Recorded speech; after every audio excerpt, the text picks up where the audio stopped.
Good day, everyone. We're back in the shop here. It's kind of a crappy day here in central New York. So I've been working on the Safari 944 a fair bit. As you saw in the last video, we got the new rear shocks on, new inner and outer tie rod ends on the front, and fixed my tie rod flip bushings. What I'm doing today, I actually started this yesterday, kind of got things figured out to a point where I can show you guys how I'm doing this. Got lights on the rack. So I'm working on I got those mounted, and I'm working on getting them wired down through the car. So I figured I'd take this opportunity since I have the rack loose. I've had a few people ask me what rack it is, how it's mounted to the roof and all that. So the rack started out as a basic Harbor Freight basket rack. I think it was like $80. And the way it actually comes, it comes a little bit longer than this. There's a center section that I did not put in because that would make it overhang the roof too much and look silly, and I didn't want that. So I made some connectors to go in the center to put it together shorter, because there's no way to leave that center section out the way it came. And the way that it's supposed to be mounted is it's supposed to be mounted to crossbars or something like that that's mounted on your roof. And I didn't really want to put crossbars on this car. I think it makes it look too tall, and then the crossbars are wide, and then you got the towers and all that stuff. And I really didn't like that look. I wanted it a little bit simpler, a little bit cleaner. So let me flip you around and I'll show you what I did. So what we have here is the basic basket rack, and in the center is where I think it's another like 10-inch section goes to make this a lot wider. And what I did is on the bottom, I just kind of sleeved it on the top and bottom. On the bottom, this is a 1/2 inch or 5/8 diameter rod that fit pretty tight in the tube there. I drilled and tapped it and put a couple bolts in there. I know they don't match. I ran out of the correct size bolts and button heads. And then in the top, I actually used a 3/4 inch pipe nipple. That fit in there really well. And then on the back side, I drilled and tapped it for the bolts to hold it together. Did that on both sides, and it's nice and sturdy. It's not going anywhere. So for the standoffs off of the roof, this is actually, I think 1 inch electrical conduit on each corner. I measured the height that I wanted, and it's not bolted in the right location right now. It's actually loose from the car. So I wanted it to sit level. When you're looking at the car, I wanted the basket to sit level, not tipped one way or another. I just thought that looked goofy, and that's another thing with using the crossbars. This is kind of tipped back a little bit because that's the way the rake of the roof goes. So I measured it to get the right height in the back and the front to get sit level. And then what I did, and it took a lot of trial and error, I have these washers on the bottom which have a nut welded to the inside for a 5/16 bolt. Or not a 5/16, 5/16 bolt. So there's a nut welded inside there, so you thread it right up the center. And I actually ground each one of these pieces to fit the contour of the roof so it fits flat on the roof and doesn't rock, because the roof has curvature to it. And then what I did when I got it where I wanted, height and the angle that was needed for the washers to sit flat, I measured it and got it to sit centered on the roof. I traced the washers. This is just a rust stain because I didn't have any rubber or anything in there.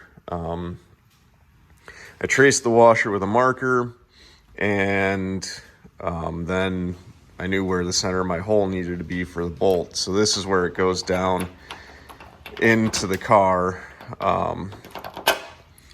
to bolt. So it bolts up through the roof into the bottom of this from the inside of the car. And once I put it back on, I'll show you where those holes are. I did make a couple mistakes when doing this. I actually made this whole rack in one night.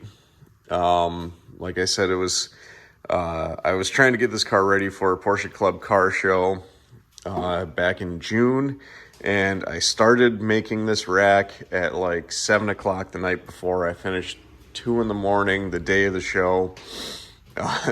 That's cutting, welding, drilling, tapping, and painting it all and getting it mounted to the car. So where these front holes are is where the hinge for the wind deflector is for the sunroof when you take it out. So I had to remove the hinge for the wind deflector. So there's no wind deflector in the car anymore. And also, in my quest to keep the rack kind of low to the roof, this car has a manual sunroof, and it's not tall enough in the back for me to put the sunroof up in the vent position. So if I were to do it again, I would kind of adjust those things a little bit, but it's nothing, it's no end of the world things. So, yeah, that's basically the majority of it on what it is, how I did it. I kind of set it all together on the roof of the car and tacked the washers to the conduit and the conduit to, or actually I had the conduit welded to the rack. I tacked the washers on the car just to make sure it was all lined up and in the right place. So yesterday what I did is I got lights mounted to it, and all I did for that was pretty much just space it, evenly across. The outer ones are tipped out a little bit. These are LED. They're hella value fit. They're really, I'm really happy with these lights.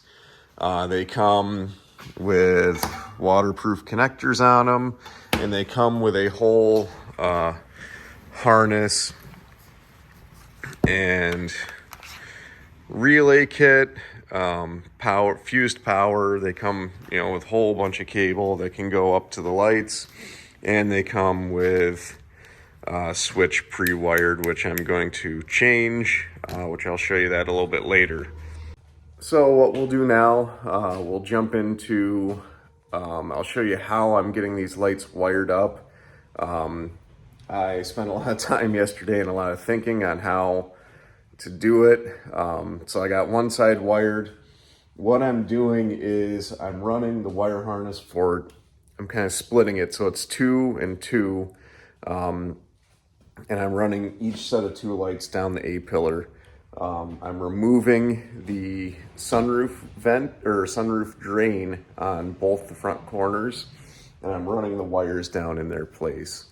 So I'll show you how to access all that, where I'm drilling holes, how I'm running the wires, and mounting the relay blocks and all that stuff. So I got the driver's side done. You can kind of see the wires sticking up through the roof right there.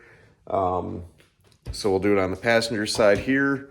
We will get inside. We'll take off all the interior pieces that we need to.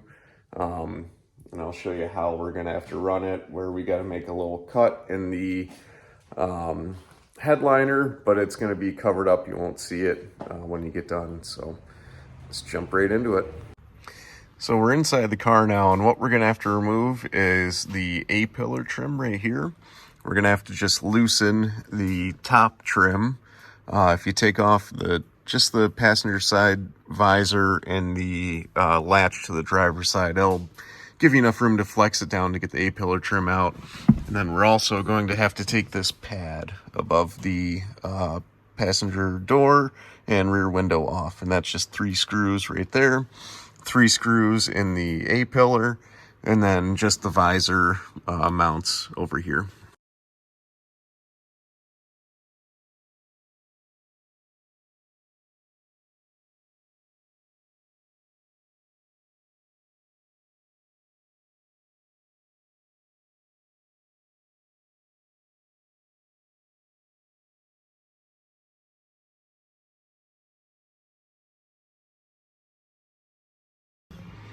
All right, so now we got all the trim out of the way. You can see the drain for the sunroof. We're going to be taking that out, and that's where the wires are going to be coming. But the wires are not going to come through the roof here.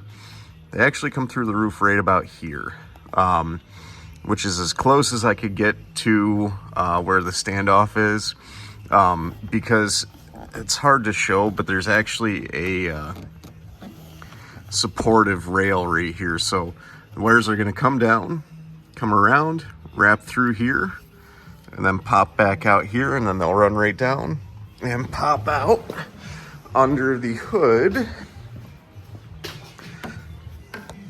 Right in there, you can kind of see the end of the tube right there. So they'll come out, we'll run them around, and I'm going to mount the relay right in here.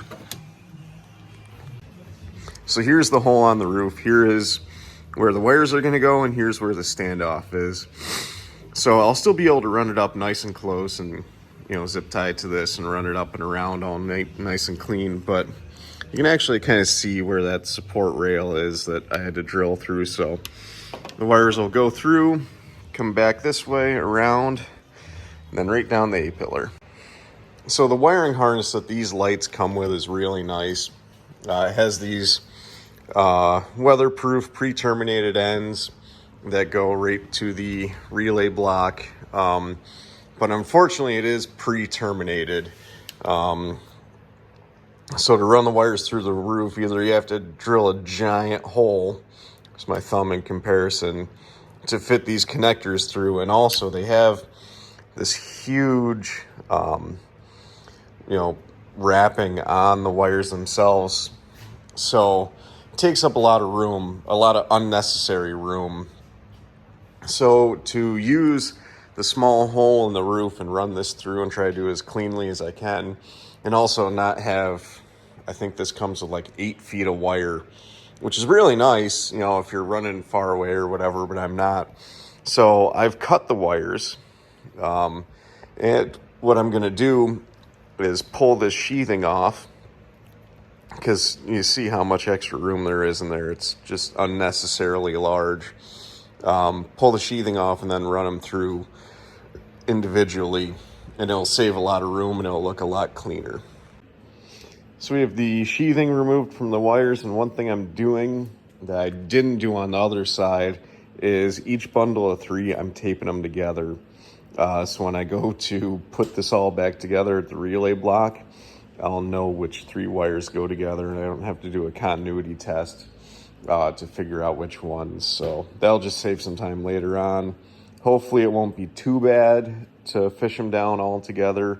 Kind of did one by one before, but hopefully this will work.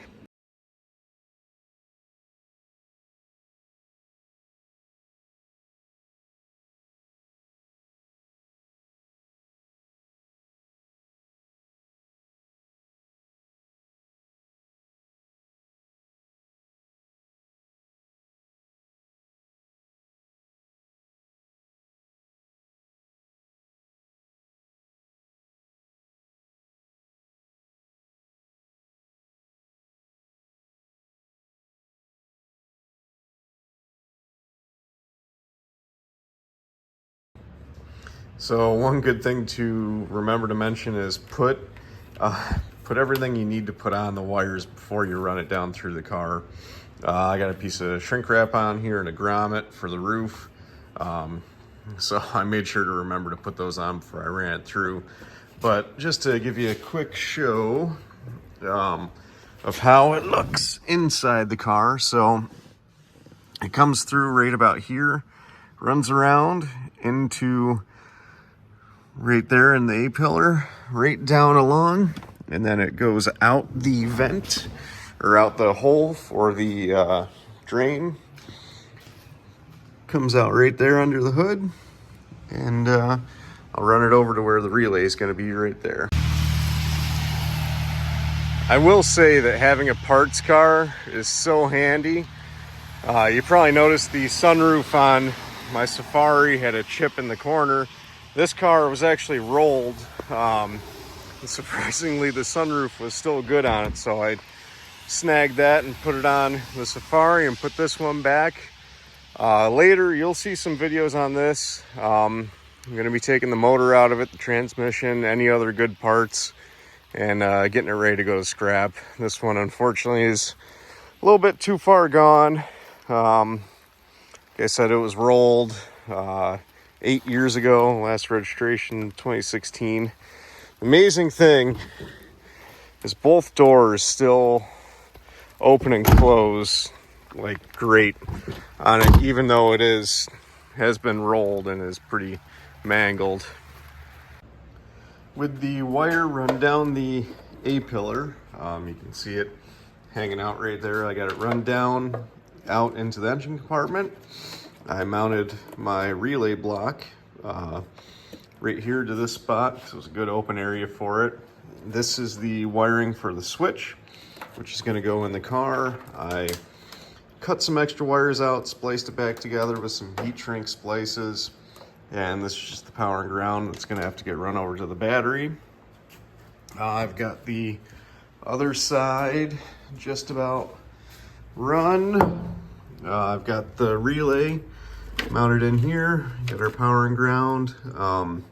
I ran out of connectors to splice it back together, but you can see the wires just come right down there, up behind, nice and neat. So I gotta get some more connectors, run that through. I gotta run the switches in the car. So that's not gonna be done today. It's gonna be another day. So I think I'm gonna cut this video here and get this up. I gotta go get some more connectors and stuff like that, and then I'll show you how I'm gonna run the wire into the car. And with that parts car I mentioned a little bit earlier, it had some extra console switches, so I'm actually gonna wire the switches for the light to these in the console, so it'll look OEM. You won't even know that it's there, which is the goal, to keep things kind of really clean, really nice looking, everything nice and tidy. So yeah, there it is. I think these lights look really good. I kind of like the black covers with the LEDs. So next time we'll get the switches wired up, we'll finish wiring the lights, and we'll show them to you on, see how bright they actually are. So, all right, thanks for watching. If you got any questions, drop a question below, and thanks.